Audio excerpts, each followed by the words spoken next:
Good morning, everyone. Grace and Jim here, and we're starting this morning with a live look at the WHAS11 studio where we are answering phones and raising money for Dare to Care. Every dollar counts. Right now, we know that more families than ever are facing hunger, and the food bank needs your help. So we are teaming up with Dare to Care to make sure every family has food on the table this holiday season.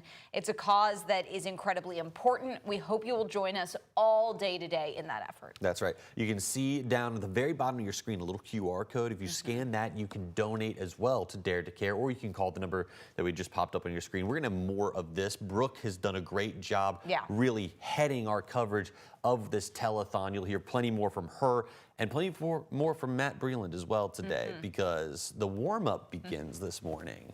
That's right, you guys. Yeah, finally saying goodbye to those freezing temperatures as we go throughout these next upcoming days. And we're going to be settling into a pattern that still brings in some cooler mornings, but definitely more mild afternoons. You'll notice on the satellite and radar, we are staying quiet and dry this morning across Kentucky, and a different setup than we've had all week. You know, Monday was so wintry and Tuesday was so gloomy. Today, it's going to be sunny. We've got a lot of clear skies happening right now across Kentuckiana, and also a chill in the air. Those temperatures currently in the 40s for a few of us. 43 Scottsburg, 41 Seymour, 35 Elizabethtown, 42 for you folks near Shepherdsville. As we go throughout the rest of the day, you can expect steady, sunny skies and also a bit of a southwest wind that could be gusting at times close to 20 miles per hour, but temperatures are going to start increasing back near 60 degrees as we go later on into our Wednesday. Now, throughout Wednesday night and into our early Thursday morning, a few passing clouds are in our skies. We're still off to a chilly start for our Thursday morning. We're going to have those temperatures still close to freezing, but then we're going to see another return of those 60s along with mostly sunny conditions throughout our Thursday afternoon. Here's your bus stop forecast. Hopping on the school bus soon, you can expect those skies stay mostly clear with temperatures into the upper 30s. And as we head later on into the day, we've got a lot of sunshine headed our direction with temperatures right around 60 degrees. So a steady, sunny afternoon for us, but we are tracking some warmer temperatures, even warmer than this, by Saturday. More details all about that coming up here in a few short minutes. Here's an update on traffic this morning. We do have a holdup that occurred a few moments ago. There was a crash that occurred on I-264, and that has led to the exit ramp from I-264 eastbound the Taylorsville Road northbound blocked. Keep that in mind if it's part of your commute. Jim, Grace. Matt, thank you very much. New this morning, a shed fire next to Central High School forced people to run from a swim meet that was happening right inside. The Louisville Fire Department responded around 7:15 last night for a fire on Central High School's campus. And when they arrived, firefighters found a detached shed that was on fire. They were able to put it out in a matter of minutes, but we're told that the people inside the school had to be evacuated as a swim meet was currently going on. Nobody was hurt, school wasn't damaged either, but the arson unit is now taking over this investigation. Today marks 1 year since the deadly Givaudan plant explosion in Louisville. 2 people died and several others were hurt after an equipment failure inside the plant led to that massive explosion. Right now, the building is slated for demolition, and Givaudan has not reopened operations in Louisville since. 2 more victims of the UPS plane crash were identified yesterday. CEO of Grade A Auto, Sean Garber, told WHAS the families of Megan Washburn, John Laux, and an unnamed third employee were notified of their deaths.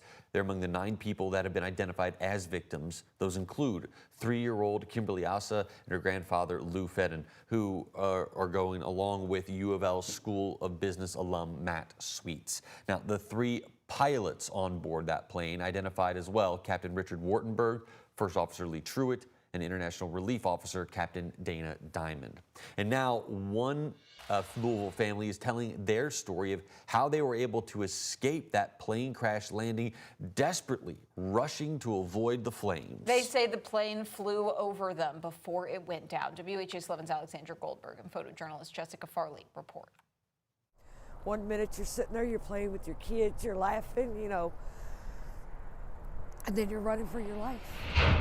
We all made it through that, as I call it, the gates of hell. November 4th was a regular evening for Mary Ballinger and her children, parked outside Embry's Auto Parts on Grade Lane. And we go to Daddy's work and wait for Daddy. Waiting for her husband, Terry Ballinger, to get off of work. And I just happened to look up in my windshield and we see a plane, the nose of a plane, coming directly towards us. Mary says her family was in the path of the MD-11 UPS cargo plane that crashed near the Muhammad Ali International Airport 1 week ago, taking 14 lives. We hear a boom, we see the black smoke.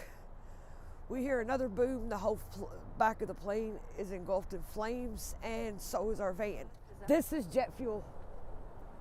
This is all jet fuel that you see on it. Here's you can even feel it.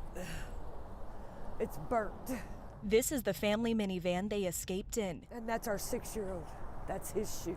Surrounded by heat, the imprint of a sneaker scarred into the floor of the car. My husband says he's getting rid of the floor mats. He doesn't want to look at that anymore either. Terry has worked on Grade Lane for 17 years. On this day, walking through the exit door, instead of being greeted by his family, he faced a wall of flames. My husband immediately dropped his cooler and dropped to his knees, his boss said, and said, my wife, my kids, they're gone. But she says their 6-year-old was the first one out of the fire. And he ran to his daddy, and then we all ran to him. The Ballingers then took off in their van. I see it as it saved our life, but also I hate it because it's a constant reminder. Yes, we went through it, we got out of it, but putting my whole family in that van again, it's really hard to do. In Louisville, Alexandra Goldberg, WHAS11, on your side. For families like the Ballingers, a community resource center is open now so people impacted can be connected to those crucial resources. It's open from 7 a.m. to 9 p.m. every day except Sunday. There's also a call center available. That number is 502-473-5271. Many business owners near the crash zone have still yet to reopen.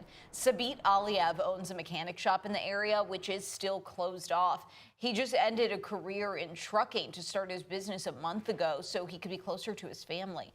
His mind is now set on getting back to work and the long road ahead. I was over there today. It's not going to be easy just sweep around stuff, you know. It's a big thing. It's a lot of tanks laying around, all that messed up. You cannot call that business. Folks could get back into the area in the next week at the earliest, but Aliyev hasn't heard anything official yet. Mayor Craig Greenberg's office said a hotline phone number for business owners is still in the works. Well, over the past week, our city has seen an outpouring of love and support in the wake of that crash. One Kentuckiana pilot is making sure that her aviation community is supported and fed as they continue to work through this devastation. Louisville pilot Cindy Martin has been flying for 5 years. She watched the scene unfold after the UPS cargo plane crashed just 3 miles south of the airport. 3 crew members were on board. In less than 1 week, Martin raised thousands of dollars to buy warm meals for Louisville's air traffic controllers and emergency crews. I can't imagine witnessing such a devastating event and continuing to have to work to keep others safe. On top of working after this tragedy, air traffic controllers are considered essential workers and are required to show up to work without pay during this government shutdown.